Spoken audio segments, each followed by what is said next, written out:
new rate, and PK wanted to know about the new rate, and basically he does not pay, unless you call him back, and the bank was not calling him back, and that is why he did not pay it. Well, I gotta say, I mean, I wish I'm kind of the same way. If I have a question about something, you better fucking call me back. And I'm not focusing on this until you call me back. But I'm also not one to just miss payments. And by the way, that's all fine. But all that takes like missing like one payment. I don't think, I mean, you don't get into like pre-foreclosure from missing like one payment. So anyway, I don't know if that story adds up. I'm in the weeds.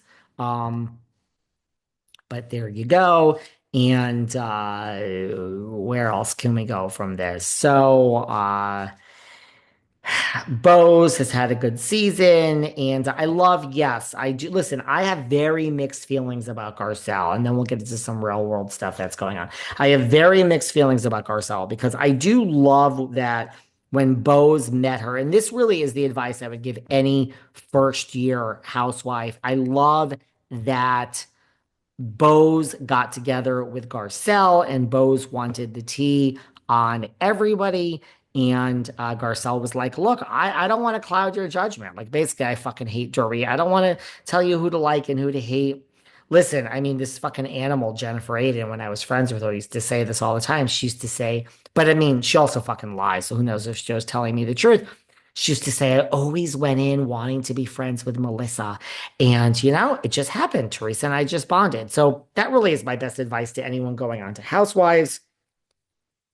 That basically, and that's another, yeah, that basically, just be in the moment. If you think you're going to hate Erika Jayne and you think you're going to love Sutton and you're there and you're bonding with Erika, love Erika. So I do love that Bose says she got together with Garcelle and was like, girl, give me all the tea. And Garcelle was like, I don't want to do that. I want you to authentically kind of see each person for yourself, which I do love. I mean, she could have tried to get her over to her side, so to speak. Although I guess side is kind of wrong, right? Because there's that. And Sutton says she cares about everyone and she would give everyone this type of advice.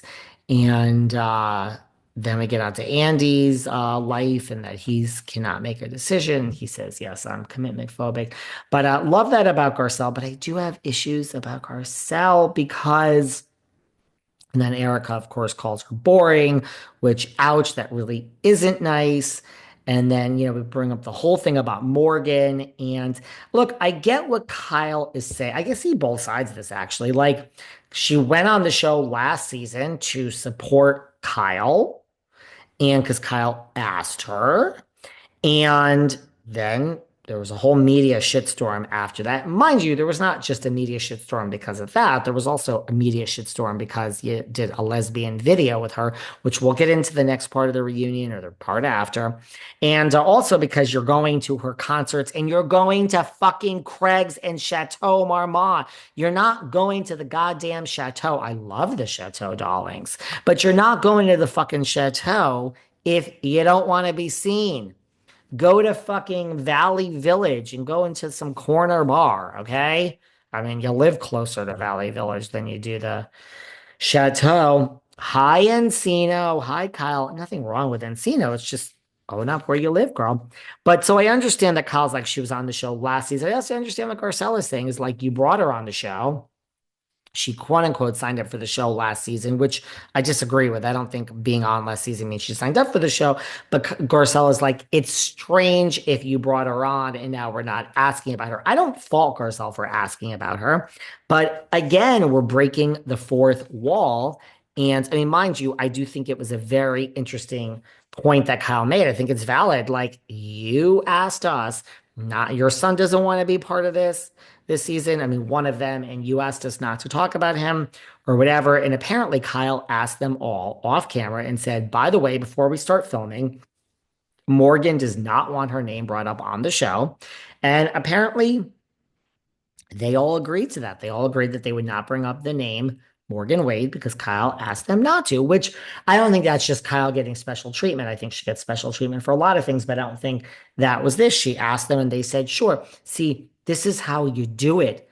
Animal, Teresa, Margaret Josephs with your Finsta and all the private investigators.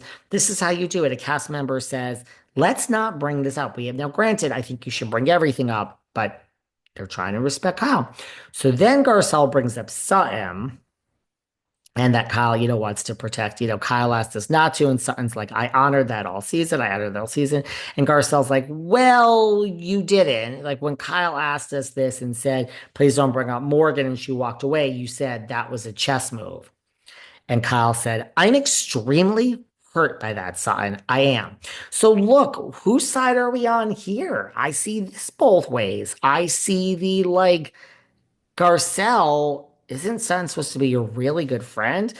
You're not throwing her under the bus, which she basically said when you went in her trailer afterwards. She's like, Sutton was like, or her room, she was like, I feel totally blindsided. You just basically told Kyle that I said that was a chess move. I mean, I did say that, girl, but like, aren't we supposed to have secrets and have each other's back? And I see what Garcelle is saying, like, out on the couch, you were sitting right there, but literally, it can't be any more literal. You were literally sitting there between me and Kyle, which is very strategic seating by the producers. And you could have spoken up because you did say that. So you didn't just say, I'm respecting Kyle's wishes. You're playing both sides and you will not go against Kyle. I really see both sides of this. You guys, most of you have lost it, and you're hailing Garcelle as some queen who can do no wrong. I think she was a great housewife. I think she certainly speaks out and brings things up when she has to. I love that about her. I just don't herald her as much as the rest of you. I don't herald anyone. I think there's two sides to every story.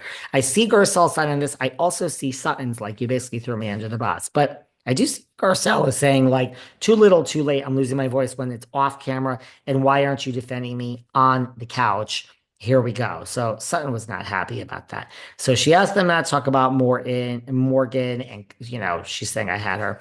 Now we get to the break-in, and then I want to cover Atlanta and some real life stuff. We get to the break-in, and I understand both sides of this too. Dorit is like, listen, the most traumatic experience of my life, something which could have gone terribly, terribly wrong. You are saying that my husband is a sociopath and hired someone with my children sleeping in the other room to come in and stage a break-in. And you have no facts of that and no evidence. And then it's brought up, Andy's like, well, she's trying to refer to the fact that the cell phone was thrown and they left the cell phone. And you say you turn off your alarm at night. Garcelle's like, absolutely. And here's where I really do side with Dorit. Now, mind you, we'll get into the lawsuit part of it in a second. I side with Dorit on this because Garcelle is saying, I never said it was your husband. I never said it was you and your husband. I never said it was you and your husband. And Dorit